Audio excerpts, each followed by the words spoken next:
A gentleman managed to get the Han Solo movie guide early, and in it are a ton of spoilers. Since I love spoilers, I want to go over that post in this video. You're fulfilling your destiny.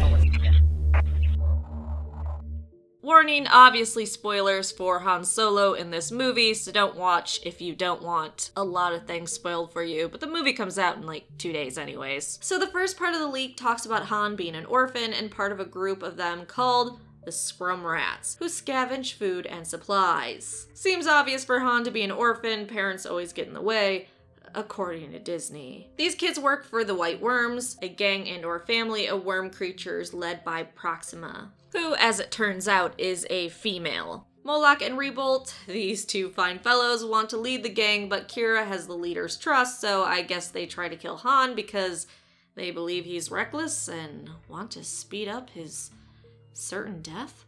That's a tad odd, but I guess gang members wouldn't be shy about being super stabby, and I'm more than sure Han has done tons of shit to piss them off over the years. I'm actually just more surprised that Moloch and Rebolt have more of a story than just being lieutenants of this gang. There's mention of the Corsac, the Corellian security force that was already canon, but nice to hear them mentioned again. They are now an asset for the Imperial Security Bureau, where civilians are given the look of ranking military officials, but don't have the same power. What I'm really excited about is the new TIE and Walker that we've seen in the trailers and from some of the released toys. First, the new TIE fighter is called the TIE RB, or TIE Brute. They are equipped with a droid intelligence similar to an astromech to help with flying, and have more armor and firepower. Now the ATDT stands for All-Terrain Defense Turret and is a smaller walker. There's also a new version of the Imperial probe droid called 113K, and by reports it looks pretty cool. Next, let's talk about Mimban, where we know Han is stationed to be a mud trooper. So the conflict on Mimban has been going on for decades because of a mining operation from the Empire, and I guess it has vastly changed the atmosphere and made the planet less livable. I guess in a way to make it seem that the Empire is destructive, but I know you guys don't feed into that type of propaganda. Obviously, these operations make the natives of the planet not want off-worlders there. This heavy mining is due to Tarkin wanting increased military production. And if you're up to date on your post-Revenge of the Sith, pre-A New Hope canon, you know the Empire devastated worlds to get resources they needed for the Empire and Tarkin's needs. Allegedly. Anyways, Han and other stormtroopers are sent there to get the population to behave, and we'll see trench warfare due to their atmosphere preventing major air support. Han sees the Empire as being wrong for invading, and the Imperial Army is made up of local planetary forces, but is slowly being replaced by the Stormtrooper Corps. What makes this fun is the medics in their army will kill the enemy because the Empire interprets the medical oaths as protecting their own species, which is almost all humans in the Empire. Love those workarounds. Chewie is on this planet and he is captured and treated like an animal by the Empire. Han frees Chewie and Chewie is about to kill him when he speaks Wookiee to him and stops him from ending his life. So that'll be a fun moment and nice to see callbacks to the more aggressive Chewie Han warned about. Now this is the part I love. Han was actually on his way to being a pilot and/or officer, but he caused so many problems in the Empire that they pushed him back to being a grunt in the army. That just seems like Han all over. Chewie also feels loyalty to the ragtag group when he and Han join Beckett and co. since they're responsible for his freedom,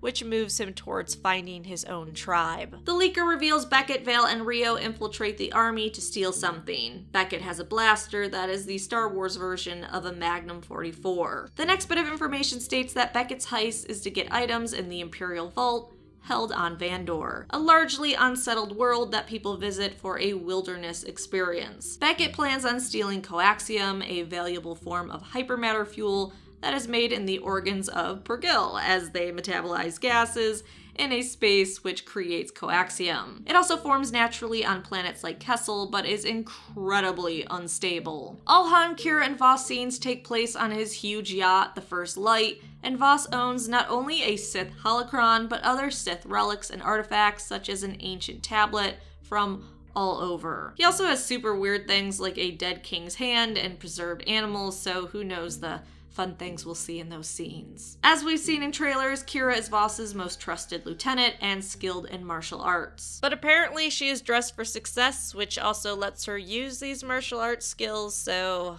that's neat. The lodge is the location where they meet Lando, which is on Vandor, and here you can also see droids fight in an arena, and there's a Gonk droid gladiator, which I'm super excited to see because Gonk droids are just so fucking stupid. So to see one in this movie just going to ape shit on droids is going to be hilarious. I mean, listen to this description. Gonk Gladiator WG-22 is a modified power droid. His mechanical limbs are able to puncture metal with ease. His destructive might is driven by electricity produced in his interior power cells. That guy just sounds terrifying. Next, Lando and the Falcon. Lando bought the Falcon, seeing its potential to be a fast ship, and over 2 years turned it into his own pleasure yacht. He used a layer of Durasteel to conceal its shitty original skin, and added a craft instead of using the front for cargo pushing, like the ship was designed for. And we see some of that special plating coming off during the adventures on the Falcon in this movie. On Kessel, we learn that the mining of spices releases toxic fossil fuels called Kesseline, which sounds really dumb when you think about it, but don't think about it.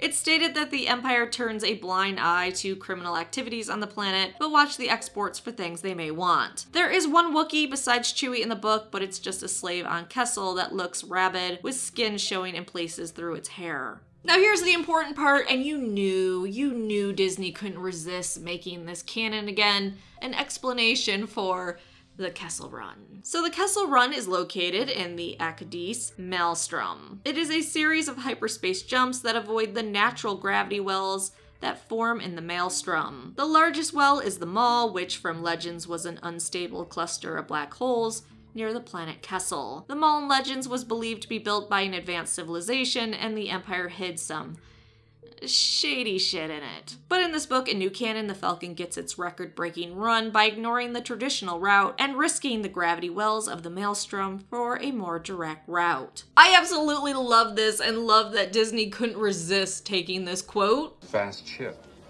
You've never heard of the Millennium Falcon? Should I have? It's a ship that made the Kessel Run in less than 12 parsecs. And making sense of it. The fan service is so beautiful. Next, Severin, the implied home of the Swoop Rider gang, is where Han, Beckett, and crew go after the Kessel Run, and this is when the scene happens where Han faces off against Envis Ness. It's also implied that they are here to defend their home from the Crimson Dawn, which Voss works for. Lastly, in random shit, the rules of Corellian Spike boils down to reaching a card total closest to 0. The deck has 62 cards that range from -10 to 10. This was the same as Legends Corellian Spike, which was a variation of Sabacc. Oh, and here is the timeline in the book, and they use BKR for years before Kessel Run, so basically years before the end of this movie. So around 22 BKR, this sounds so stupid, Han is born, so we know he is 22-ish by the end of this film. 14 BKR, Han, an orphan, joins the White Worms gang as a scrum rat. 8 years old is a good time to join a gang, I guess. At the same time, the Separatist crisis escalates and threatens to split the Republic. 12 years BKR, the Clone Wars erupt, and Chewie serves in defense of his home planet. 9 BKR, the Galactic Empire takes over, Palpatine takes over, and begins phasing out clones and turning civilian shipyards into military factories. 3 BKR, Han escapes Corellia by joining the Imperial Navy. So we now know 19-ish-year-old Han leaves Corellia, and the time jump after he joins the Empire is about 3 years. 0 BKR sees Han drummed out of the Navy and sent to the battlefield on army duty on Mimban, where he meets Chewie and Beckett. Finally, Han, Chewie, and the crew of the Falcon set the unbelievable record for the Kessel Run. If you care, here are the 5 planets, location, and the galaxy that we'll see in the movie, some of which we already knew their location. Corellia, where Han grows up, Mimban, where Han is sent after being kicked out of the Imperial Academy, Vandor, where the train heist happens, Kessel, where they get more fuel, and Severin, where Envis Ness and her gang are, and where Han faces off against them. So that's all for now. Any information you're actually excited about, or is Star Wars dead to you, despite you still clicking on Star Wars videos? Yes. Thanks so much for watching. Please like the video and subscribe for more Star Wars videos.